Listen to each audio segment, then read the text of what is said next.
How to switch back to personal account in Instagram. So in this video tutorial I'm going to show you the perfect way. So guys, welcome to my channel Netcast on WebTech Zone. And at the end, if you like this video, hit the like button, subscribe my channel, and don't forget comments below. Okay, so let me start with the video. Okay guys, so here my mobile has been open, and you can see I have opened my Instagram app. So first we need to click on this icon, your profile icon.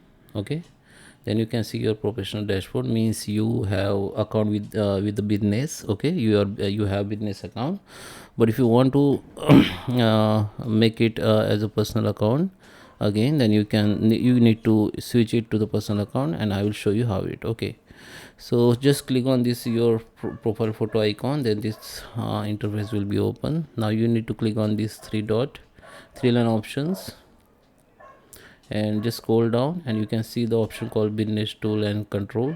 Just click on it. Okay, then you can see the lots of option about business. Now you can see the option called switch account type. Just click on it, and here you can see the two options. You can switch the personal account, and you can switch to the creator account. So if you want to switch to personal account, just click on personal account, then your this notification will be come up. Then you need to click on this switch to personal account, then your account will be switched to personal. Okay, yeah, you need to read this carefully. After that, click on this search personal account, then your account will be switched to personal. Okay, so I hope you like this video. Please subscribe me. Thank you for watching.